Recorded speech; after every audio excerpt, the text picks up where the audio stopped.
Good afternoon, everyone. I am Denzil Streete, and thank you for joining us for today's edition of MIT Mondays. And today we are joined by Mariel García-Montes, and we'll have in a few seconds a brief conversation about her journey through a PhD. And, we'll hear about her experiences, her passions, and this series is just meant to demystify the PhD for you as well as demystify what it takes to get to become an MIT graduate student.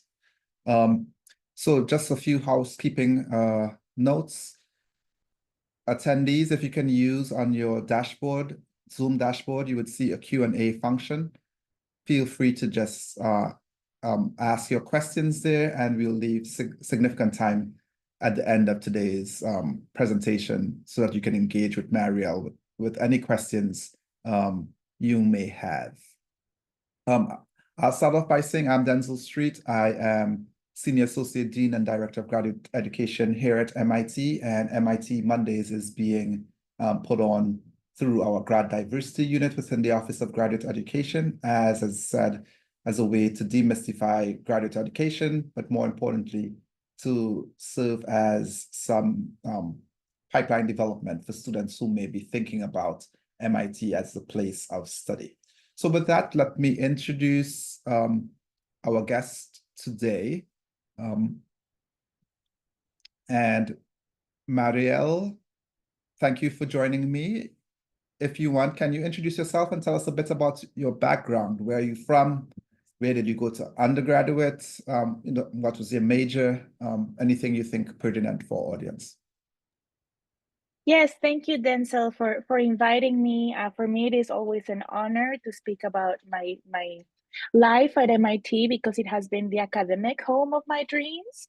And I am always very, very happy to chat with other people, especially people from Latin America or from other underrepresented backgrounds about what the day-to-day looks like once you arrive, and also what the day-to-day looks like to get here. Because I know that for many of us, it's not necessarily the most logical next step, right? And so my name is Mariel. I'm a sixth-year PhD student in the History, Anthropology, and Science, Technology, and Society program at MIT, which is in the School of Humanities, which not a lot of people know about. I think that a lot of the time we think of MIT and rocket scientists and Nobel Prizes in economics, although the Nobel Prizes in economics are also in the School of Humanities and Social Sciences, which is where my program is. Nice. And this is my 8th year at MIT. Before this, I did a master's at MIT also in the program of Comparative Media Studies, also at HASTS. And before this, I lived in Mexico, where I went to public university, to National University in Mexico, where I say we had no toilet paper, and where I very proudly graduated from the School of Philosophy. And then I worked for 5 years in nonprofit organizations, again, in my country of origin, which is Mexico. Perfect. So talk to us a bit about what inspired you to pursue a PhD, and what are some of the things you think students who are interested in a PhD should be thinking of as college students? If it's okay with you, Denzil, I would like to go back a bit to the master's, because Sure. if you had asked me living in Mexico, do you want to do a PhD? I would have said no. Okay, good. Yeah, as I told you, I went to university for philosophy. And other people, related to philosophy or in fields that are like very narrow, might relate to. I finished my undergrad and I felt like I learned a lot, but also I did not see a life in academia for me. And actually, my first job that I got right after was working with a communications agency that did basically pro bono work for nonprofit causes. And so that was my very first work experience, and I was just really eager to work in practice and not in theory. So back then, when I graduated or when I was working in that, if you had told me, would you see yourself spending 6 years reading books and writing papers, I would have said no. I don't know if I will live long enough for that, you know? And so what really made me curious back then was when I met other people in the same social movements that I was in, which is the sort of human rights and technology movement, and seeing that they were making a difference through their scholarship. And so back then, I can think of two people at MIT who really were central to my interest in coming to MIT in the first place.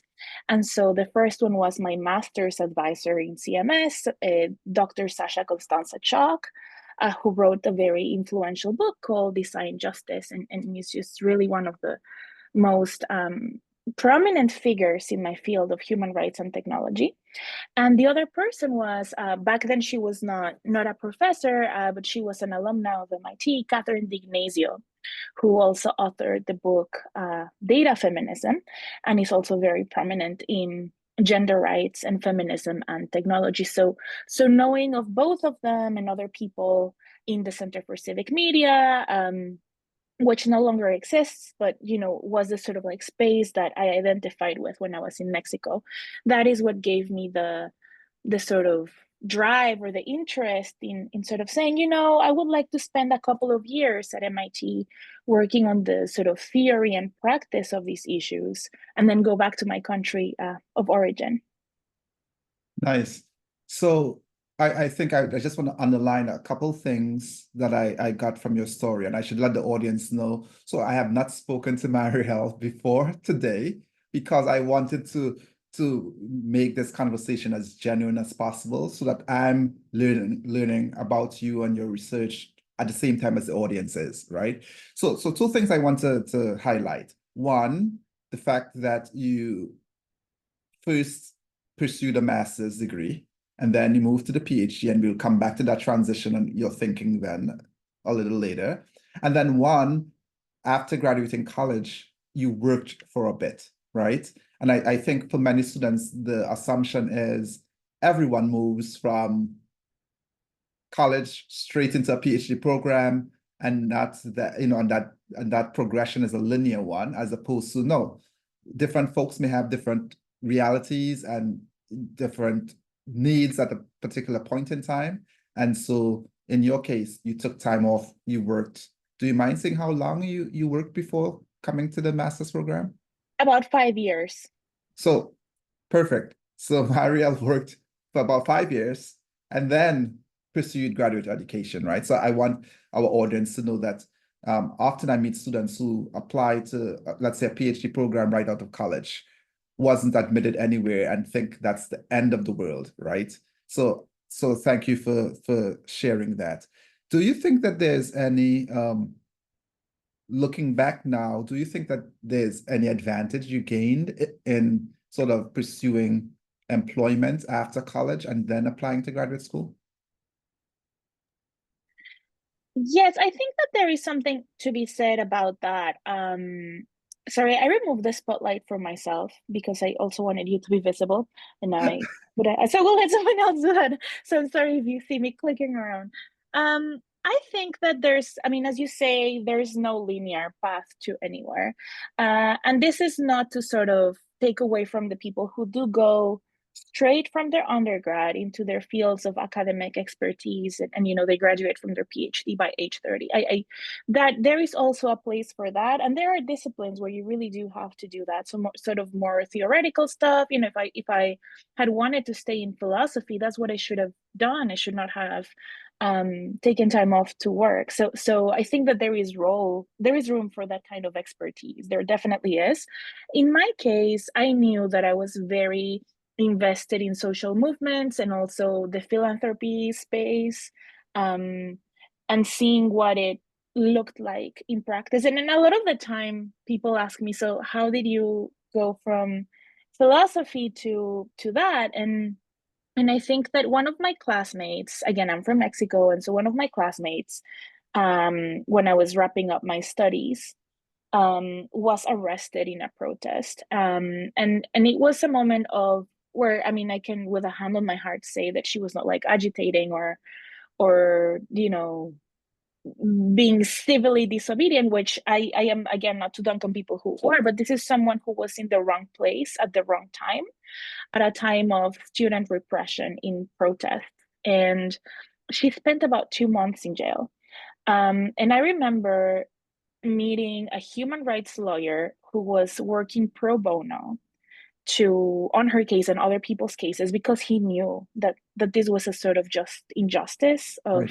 being at the wrong place at the wrong time. And a lot of what he asked us to do, the people who were trying to help out, was comb the internet to see if we could find videos or photographs posted on social media that could prove the point that she was at the wrong place at the wrong time, and that the sort of papers of her arrest said an untrue story of what was happening. And we did find the evidence, and she did come out, but not everybody did. And so that was a really formative moment in my life, where I saw that it was because of technology that, and of course, and the pro bono labor of this amazing lawyer, that she got out. And I was interested in finding, are there other applications we can have for technology that are in the social interest and in the public interest? And so that's really why I started working in nonprofits and left, my academic path. So for the stuff I study, which is social movements and technology and human rights, of course, it was advantageous for me in particular to take this time to work and to understand the reality of my country, not from books, but from the people I worked with.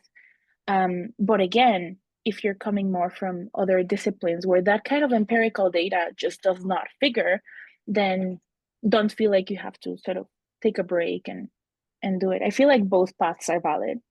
Perfect. And I think, Mariel, you also in that response may have hinted about one, definitely your passions, but two, maybe the line of research that you eventually pursued. Do you want to talk to us a bit about the research you may have done at MIT, and what are you currently working on? Of course. So when I was working in these NGOs, a lot of it again was under the umbrella of technology for social change. But I started to find my sort of like niche, which is more privacy and technology. And it is because when I was working with all these activists and all these people who were being harmed through technology by, larger powers, I met people who were really under undue surveillance, and people who were the first ever around the world targets of a really insidious form of malware, which now we know a lot about, and it's called Pegasus. But I know what it's like to hold a phone infected with Pegasus in my hand. And I know the fallout that it had in their personal lives and in our activism space, because I was there to see it. And I was really intrigued by how these sort of stories of surveillance in my country were very different from the way they get written about academically in the United States, which focuses a lot on 9/11 and Snowden. And also the sort of like narratives that are very linear. And having been there and having gotten to know about that technology in particular and other technologies of surveillance, I became really interested in privacy and surveillance in Mexico. And so my research now under Dr. Eden Medina, who in my field is very famous because she wrote the sort of most authoritative account of the history of cybernetics in Chile. Under her guidance and advice, I am writing about the ways that today's surveillance technologies in Mexico, such as biometrics or these malware that I told you about, how they build on 20th century legacies of governance and intelligence and even infrastructures and technologies, and how a lot of the time in our countries we have all of these interesting stories that are missing from these international narratives, and how to build on them and how to amplify that. But also notice that I'm giving you really long responses, so I'm No, going to try to make them shorter now. no, you're perfectly fine, because I'm captivated by the research, but I think our audience will also really value just really understanding how did you get to this space and what are you actually doing? And my next question was actually going to be, so often when folks think about a PhD one, or definitely a PhD in the context of MIT, you think of someone in a lab spending inordinate amount of times on a bench and doing research. What does a day in your life look like doing this type of research? Yeah, day in the life of HASTS students. Honestly, really cool. You can read about a lot of HASTS students, and HASTS stands for Humanities and Social Sciences, the School of Humanities and Social Sciences at MIT. And you can read about the very cool research happening with students there on the MIT News. There's like a category for HASTS students. And I would say that for me, it sort of depends a lot on the year, but I was really excited to go on a sort of I spent a month at a secret police archive taking pictures in Mexico. I've spent a lot of time with government officials or over these sort of like high security buildings interviewing people. I have spent a lot of fun time doing ethnographic fieldwork for those more familiar with anthropology, in the kinds of spaces where journalists and activists learn about how to keep their devices private and how that work happens. Um, Yes, Maria added in the chat or in the sort of links, a link to the HASS News and Spotlights where you can read about those days in the life. And a lot of the time I spent, reading books and how what my field reads like. And I love spending time in the Hayden Library, which is a humanities library at MIT. And for those who are not familiar with the area, it's a library that overlooks the Charles River, and so you see people studying and working hard, but you also have this beautiful view of the river in Boston. And it's just one of my favorite spaces at MIT. Thanks. So you talked about some of the spaces you get to do your research. You talk about the libraries. Beyond your advisor, who are some of the individuals you sort of rely on to help you navigate your research? Yes, so I still work with Professor Catherine D'Ignazio at the Department of Urban Studies and Planning, who has a lab that I collaborate with. I collaborate with her on some of her projects, and she's really one of my mentors in life and the people I look up to in bringing theory and social change together. I also really work with Professor Hector Beltran in the Department of Anthropology, who also does anthropology of computing in the country of Mexico, with Professor Tanalis Padilla in history, also works on Mexican history, and also with Professor Will Derringer from the Department of STS, who is a historian of quantification. And my favorite thing about being at MIT is that all of these people, even though their fields of subject matter expertise are so different, the one thing that brings us all together is that desire to deeply understand technology, not just like a superficial level, but truly a deep dive, and sometimes breaking the devices apart, or working with computer scientists or with the scientists who are like behind these tools or these scientific methods. And I do think that MIT is a unique place where you get to do very, top of the field humanities or social sciences research while getting a really deep understanding of technology and science. Perfect. And so one of the hallmarks of the MIT educational experience is the fact that so many of the research that happens here is interdisciplinary, as you so, beautifully captured in all of the folks you're working with. How does a student go about making all of those connections? Because I'm certain you would have started off doing this one thing and one thing led to the next. How do you go about, building this web of intricate interests and faculty research and expertise to craft the sort of network of people you're working with? That's a great question. And I don't know that I have an answer. I mean, I think when I went to college, we had no toilet paper, and there was like so little support for activities outside of your class or your direct work with your supervisor. And coming to MIT, it really is a space of openness, and everybody has their events and they're publicly advertised, and you can just show up anywhere and take part in a conversation and you will be welcomed. And so I think that the first year can be a bit overwhelming because it feels like a candy shop and you want to be everywhere at once. But then you quickly start to sort of find your own spaces where you want to see yourself not once but several times. And I feel like that is how you organically build those connections at MIT. Perfect. And just a reminder to our audience that should you have questions as they arise, just put them into the Q&A and we'll either ask them in the moment or we'll wait until the end to ask them. So we spent a lot of time talking about your research, your background. I know many of our attendees are potentially applying to graduate school currently.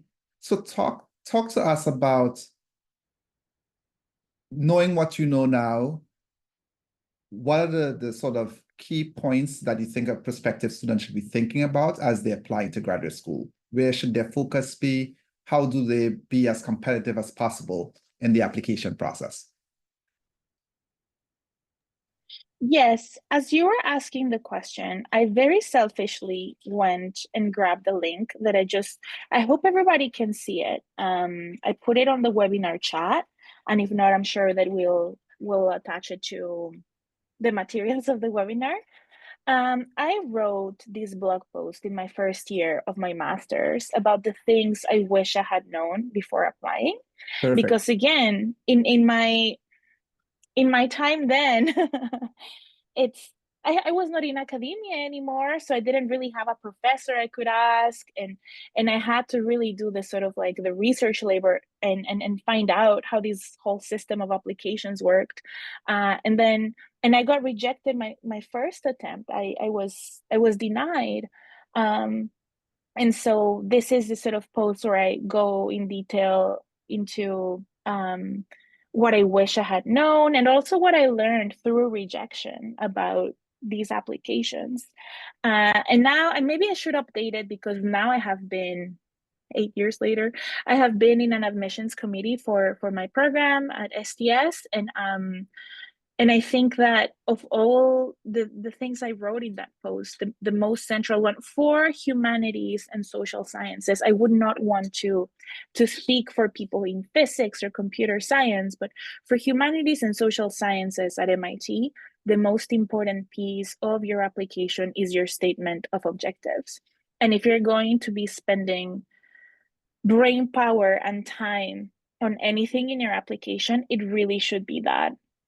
And a silver lining that we have after the horrors of 2020 is that most programs now hold virtual open houses, or as we call it in STS, prospective student days, where we have each program has a webinar where they sort of talk about the basics of the program. And in the case of my department, we bring together professors and students to chat with these prospective students and to answer as many questions as possible.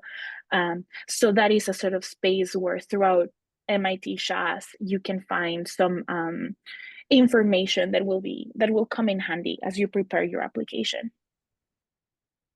Perfect. And I know that the students are probably all gonna go to the link, but I'm interested in how you talk about dealing with rejection, which is a relevant topic in the process of applying to graduate schools. So give us some cliff notes on what are your top 2 pieces of advice on dealing with rejection?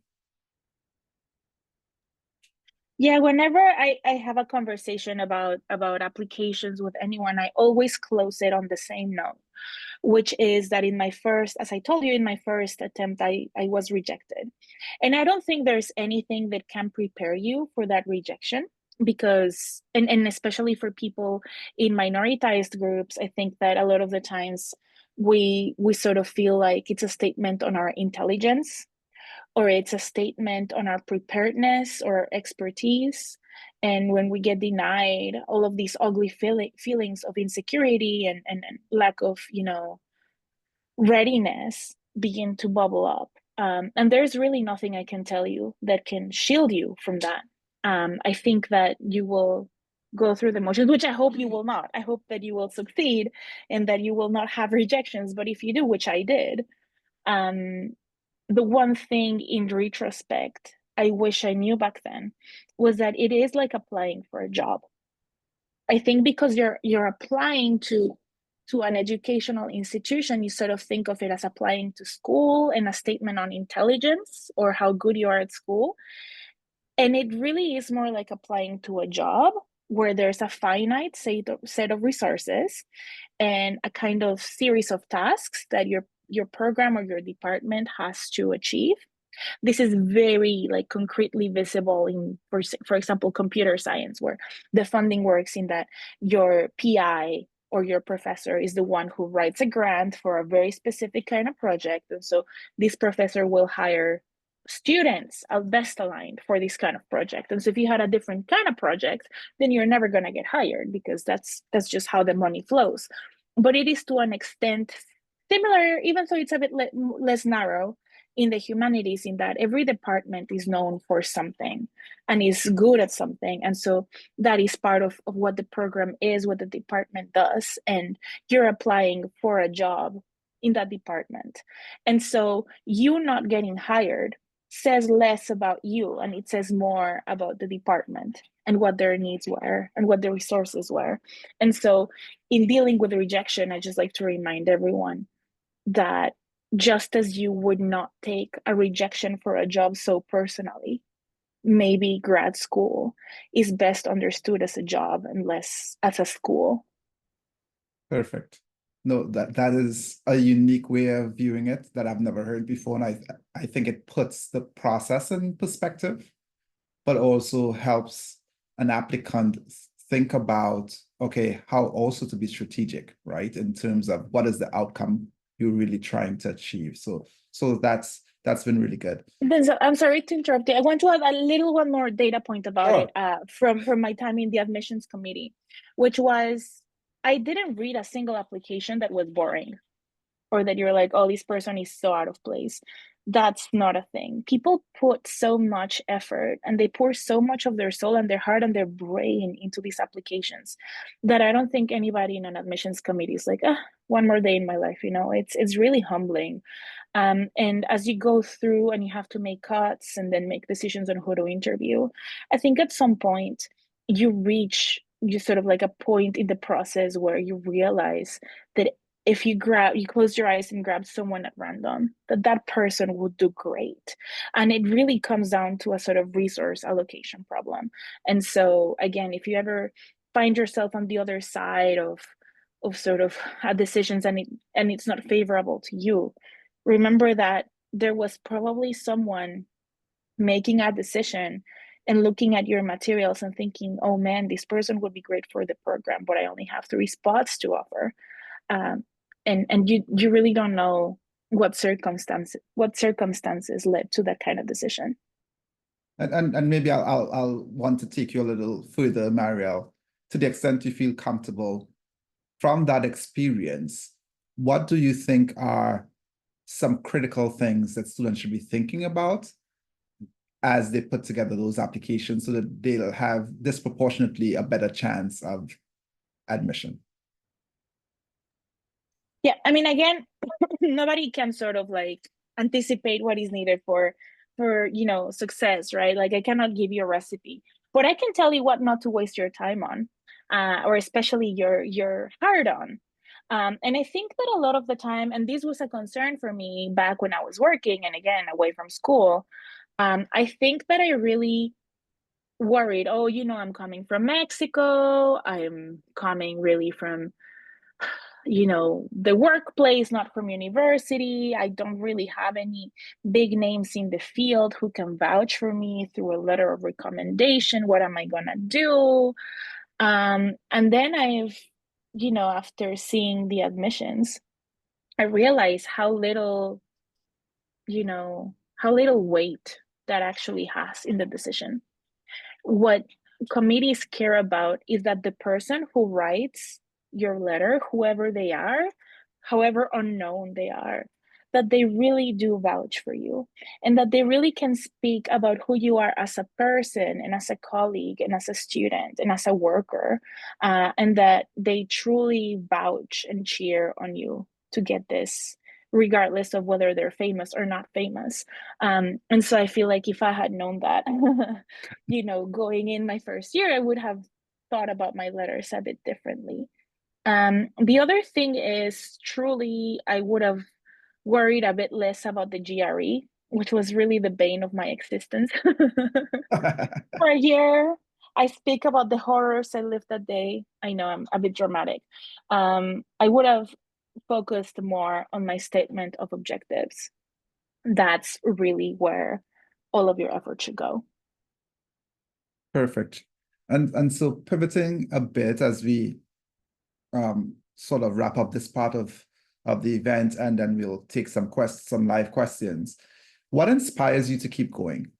Like I could assume some of our attendees may think, oh, this sounds really fantastic, the research you get to do, the secretive, parts of it, getting access to spaces the general public doesn't get access to. But I'm pretty sure like it's not a walk in the park, right?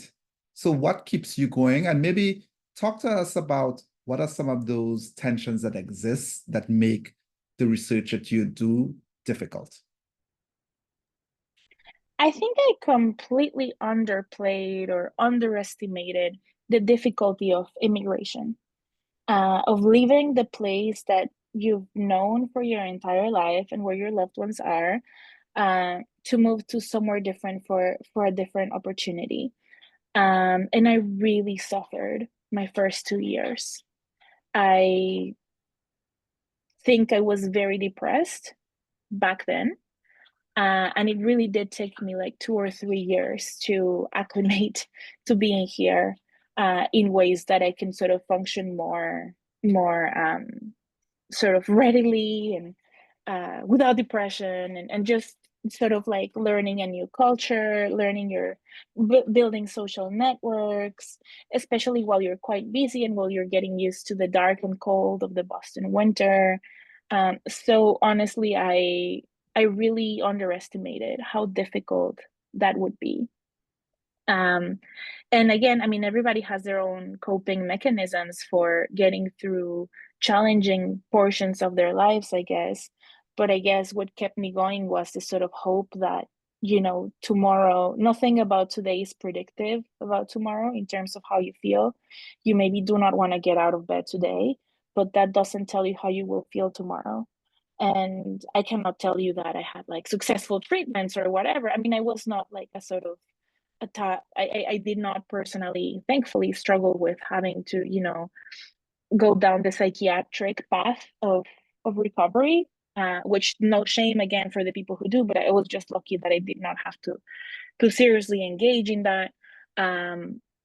But one day I did wake up feeling better, not immediately, not weeks, not it was months after, and sort of like just operating on the faith that nothing about today will predict tomorrow was something that got me through a very difficult time in my life. And I think that it was a lot of immigration things, but also I know that just from seeing the names in the attendees, I'm sure that maybe for some of you, you have migrated before and immigration was not hard for you at all. So I don't think that this is something that all people migrating should worry about. It was just something I personally in my life underestimated.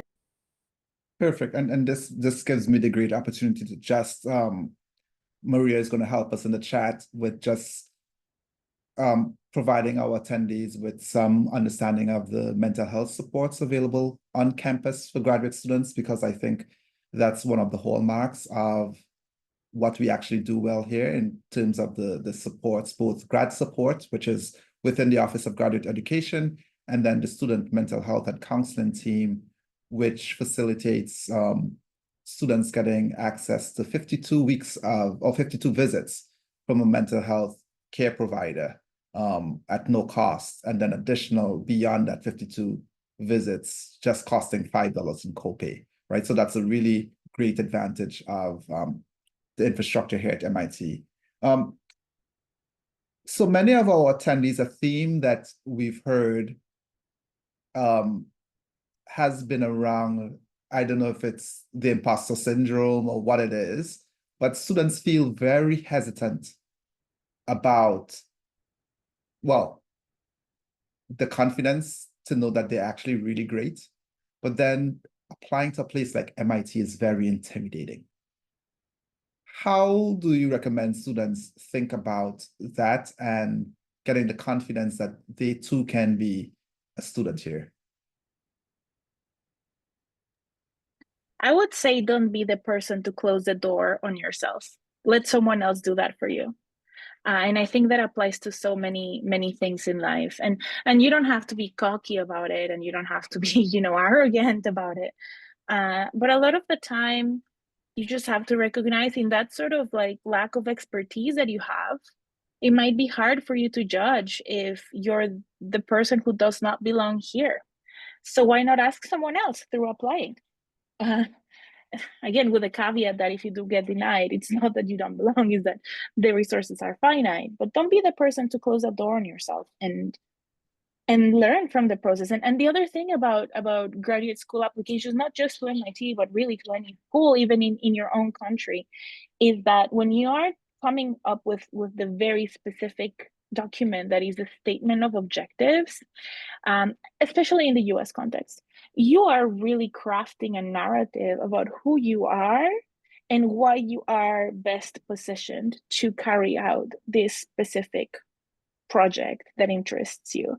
And these are documents that, I mean, unless you're a stellar writer, these are documents that take months to write. And it takes a lot of iteration, and it takes your sort of like dumping everything on a document and then revising it and then sending it to your friend who works in academia, and your friend telling you, yeah, you need to really rework this. And this is like a multi-month process. Which many people would ask themselves, what do I get out of it if I do not get accepted? And I think that you do get a much better articulation and learning of who you are as a person and what your professional interests are, regardless of whether you succeed. So I would say don't be the one to close the door on yourself, and really use this as an opportunity to learn about yourself and about what you care about. Perfect. And that's a good way for us to wrap up this section in just me chatting with you and getting your perspective on things. And we'll open the floor for questions from the audience. Please use your Q&A function on the Zoom dashboard, and we'll get to your questions. And this is where I also can say, in response to a question we received, that we'll be doing MIT Mondays, I think every Monday, with the exception of November 11th through November 25th, I believe is our last date. And each week we have a different student who will be joining us to just talk about their preparation for graduate study and their time in their graduate program. So last week we had a student who was in mechanical engineering, and next week we'll have a totally different student, right? And I think the benefit of this entire series is you can craft various responses to questions you may have about applying to MIT or applying to graduate school across all of these stories that you'll hear. So the purpose is to just bring different perspectives. And today, Mariel, thankfully, is bringing us the perspective from the humanities and social sciences. And then if questions pop up, then I can interview you very quickly about what is something that you've learned through these exercises of preparing the series that you wish you had known maybe earlier in your life.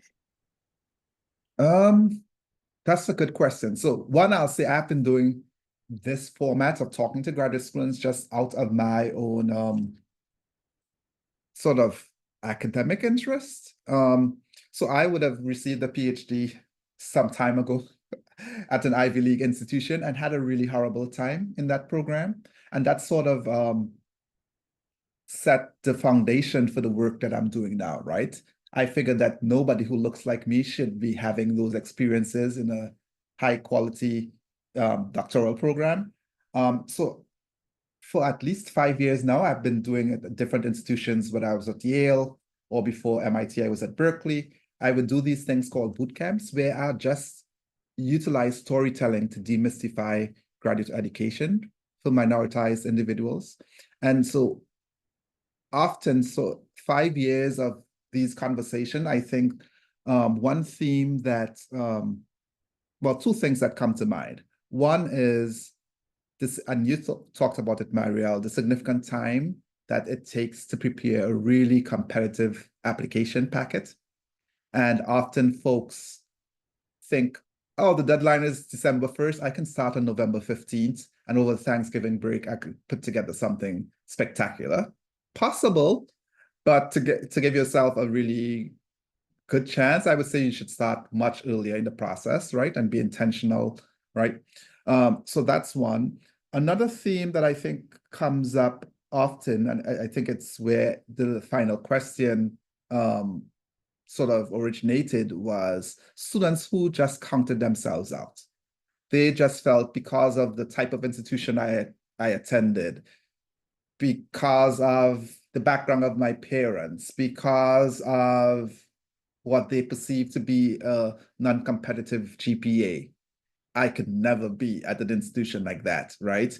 And just never pursued it. And they just were great students, but just limited their chance of success, right? So yeah, a lot of time I spend just encouraging students, hey, you'd never know, as you said, right? Apply for it, invest the time to be competitive, but definitely you want to apply, because if you were to look at my background, on the surface, I should never have applied to Columbia University, right? And in those days, I was so clueless that I literally only applied to one PhD program.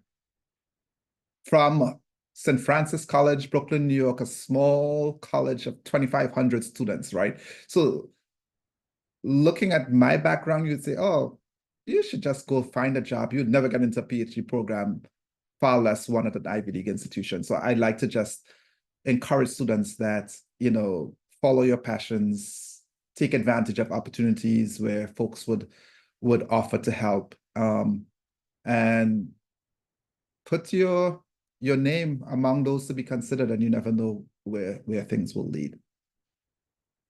Yeah, and I can think of two things quickly related to what you're saying. I mean, I know that different people have different stances on this, but sort of thinking of our own backgrounds, and I tell you, like, I went to a college without without toilet paper, but just thinking of the people that we come from. My grandma didn't finish grade school.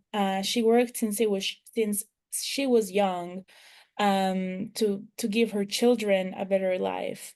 My mom was a first generation college student, and she was able to remain in academia, but also she was not able to get a sort of tenured position the way some of her peers did, because she just did not come from that kind of background.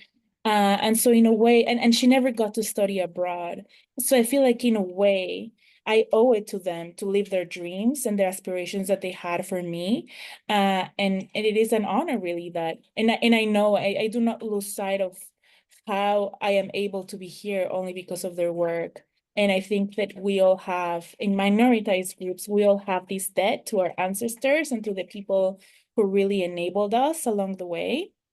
Although I know that there are different takes on this kind of line of thinking.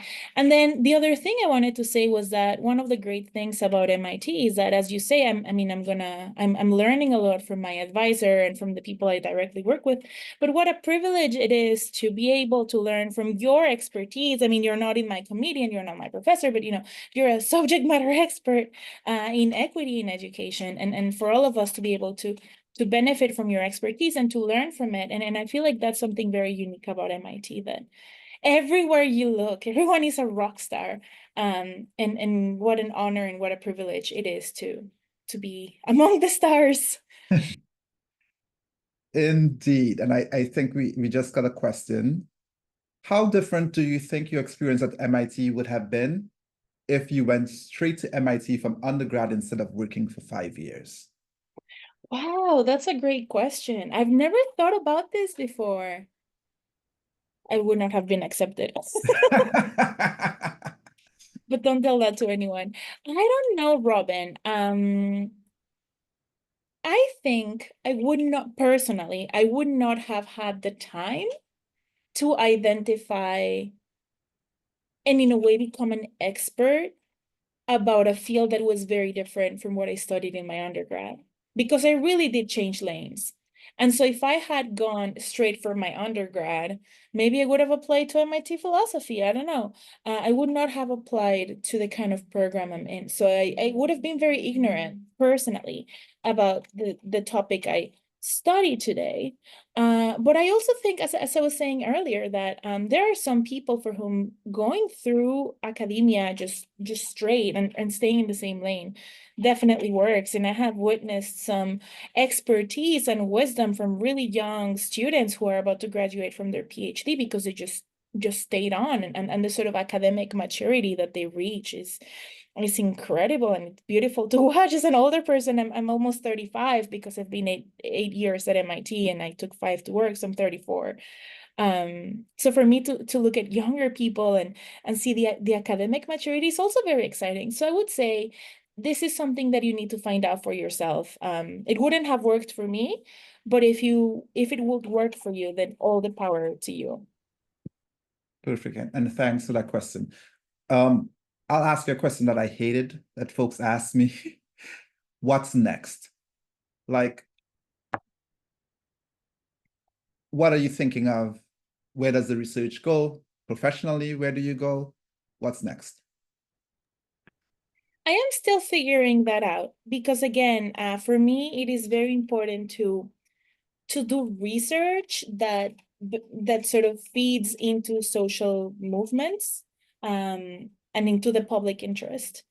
And we are at a time that the sort of space where I grew up and where I learned to care about others is now a space of polarization, of fragmentation, of political deceit, of misinformation, and we need all hands on deck if we want to create a different future for the people alive and the people after us, who are also using these tools that I benefited from, and that I'm also like very sad to see, destroyed and captivated by powers.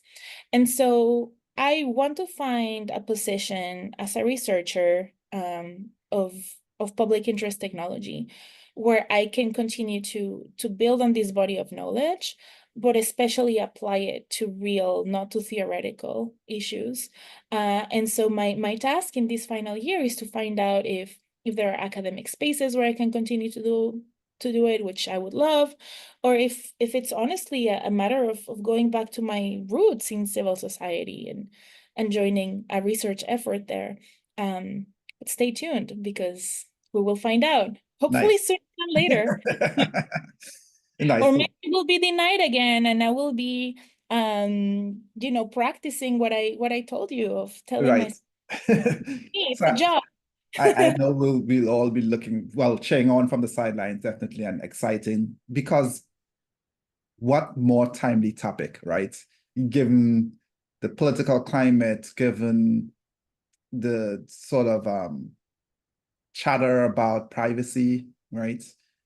In a digital environment, like I think the research that you're doing is really, really critical. So I can only think that there's going to be really breaking work that would come out of it. And who knows, in some years from now, we'll be seeing you among those Nobel Prize winners because you've transformed this field, right? Don't we have in Spanish, I think it's just a Spanish Mexican thing, this sort of like, you better sit down, or you should wait, like Oh, seated, not standing up, because right. And then waiting. in my culture in Trinidad, we'll say from your lips to God's ears, right? Like, oh, maybe you think things that will come in the future, right? So let's hope for it. So there's a question in the chat about where you can find the recorded sessions. And Noel or Maria, do you want to come on camera and just walk us through where students will be able to find the questions? So we'll get some help from our grad diversity team shortly to tell us where you should go. And here comes Maria.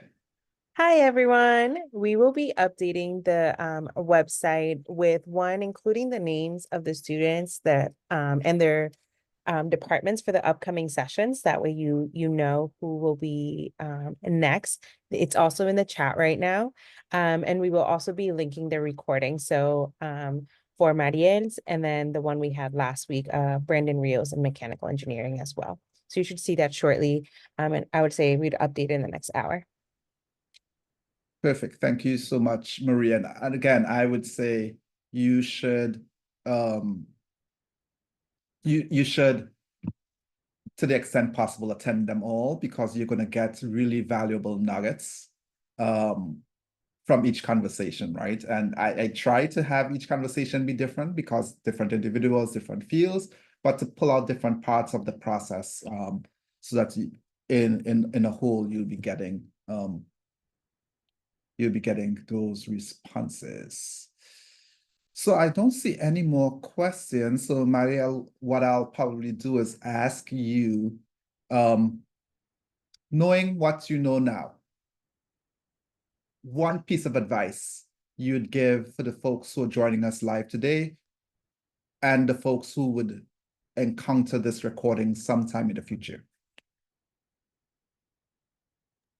Oh my goodness, that's so much pressure. One piece of advice that hasn't already been said today.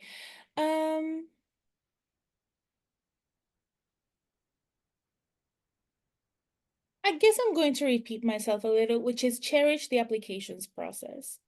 I know it's painful, and I know that the GRE was the bane of my existence. But again, I think that there are a few moments or milestones in life that give us as much self-awareness and that chance to articulate our true interests and our intellectual agenda as a statement of objectives for graduate school. And so don't rush through it. I mean, I know that the realities of work are what they are, and nobody likes deadlines and nobody likes applications. But I would approach it differently, as a moment to learn about yourself and who you are, because that way you are taking something away from the process, regardless of what the outcome is. But know that with all the love in my heart, I am cheering on you all, and I am hoping that you will find yourself in a place that will support you and where you will flourish and where your ideas and projects will flourish.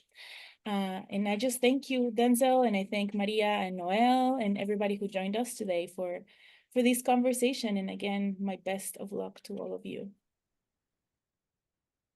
Perfect. Thank you so much, Mariel, and thank you to all our attendees. This was a pleasure having this conversation with you. And as Mariel ended, we wish you best wishes in the application process, and you should leverage the full resources on our grad diversity website. All the links there for prospective students, the upcoming webinars we'll have, Grad Catalyst, and all of the other things. And the team will be on the road at many major conferences nationally. So look at that list and see where we'll be so that we can meet you on the road. And with that, and perfect timing, Mariel, thank you so much for today's conversation.